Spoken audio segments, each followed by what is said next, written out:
აი როგორც მადლისა და ესე სიყვარულის ცალ-ცალკე ყოფნა მე წარმოუდგენლად მიმაჩნია. მადლი ასაზრდოებს სიყვარულს. სიყვარული არის გამოხატვის საშუალება. რა? შემოქმედი თუ კი ეს შემოქმედა დითვლება ის უფლის ნებისა და უფლის თანადგომის გარეს ვერ შექმნის ვერაფერს. როგორც კი შენ თავს დაარწმუნებ რომ შენ უკვე პოეტი ხარ, იქ შენი შემოქმედებით ზრდა წყდება. ვაჟა ამბობს პოეტად ვიხსენიები, თუმცა ხარი ვარ ლაბაო.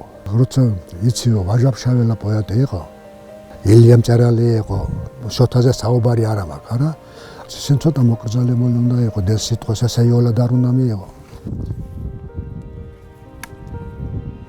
ამ ხნის კაცი ვარ და არასოდეს არაფერი არ მომნატრებია და ბავშვობა მენატრება მარტო. მინდოდა სპორტსმენი ყოფილიყავი და განსაკუთრებით მინდოდა ყოფილიყავი ბოქსიორი. თას აქვს თავისი კანონი, რომ მგლის კანონს ეძახიან თას. ამას. ფიზიკურად ძლიერ ხარ პატივსაცემენ და ბავშვობაში მქონდა ასე აკვეთებული ძალის გამო მინდოდა რომ ვიღაცას ჩემთვის პატივი ეცადა. სკოლის მოწავლე ვიყავი. დაახლოებით მე-7 და მე-8 კლასში. წერდი, მაგრამ არა იმიტომ რომ ლექსს წერდი. წერდი იმიტომ რომ სხვა ფორმა ვერ მოუძებნე. საშუალება რომ განთავისუფლებულიყავი. ჩემთვის მარტოობა უცილებელი. და ისიც მოუღლემისის ძალიან კარგად რომ როგორც კი მე ბუზღუნს დავიწყებ, უკვე ბარგი უნდა შეკრა და წავიდნენ. ცხოვრების თავიდან დაწყება რომ შეიძლებოდეს. ისე მუზეი დავიწყებდი, მაგრამ აი ჩემი შვილი ბევრად უკეთესი იყო ჩემზე და ამ წუთის სოფლიდან ჩემი ზიადე არ უნდა გასულიყო. ხანდახან არის გონება იმდენად იღლება, იმდენად იფიტება, რომ არანაირი სურვილი აღარ აქვს ლექსის წერისა. არც გინდა კალამიც კი აღარ გინდა დაინახო თვალი. ამ დროს გაქვს შებულება, შემოქმედებითი შებულება. ჩემთვის ეს არის სიამოვნება, იმიტომ რომ ეს არის სამზადისი. გარკვეული დროის განმავლობაში ისე მიბრუნდები კალამთან და უკეთესია თუ შენ ნებისყოფას გამოეჩენ და გონებას ჩხიკენს არ დავუწყებ.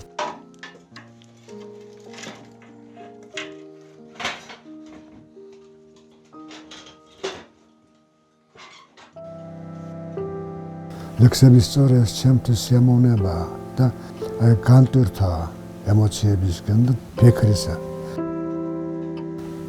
თავარი ჩემთვის რის გამოც ცხოვრება ღირს, იმ სიყვარულისთვის სამაგეროს გაწევა, რასაც ვღებულობ.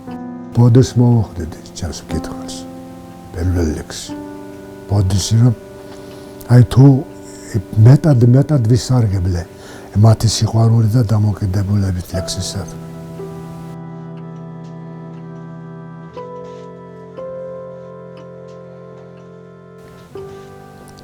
ვინ არის დარიარ ხარხელაური?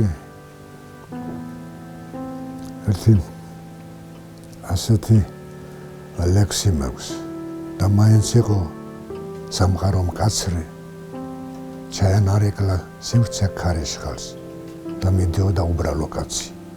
კაცი, რომელიც გავუდა თავისით.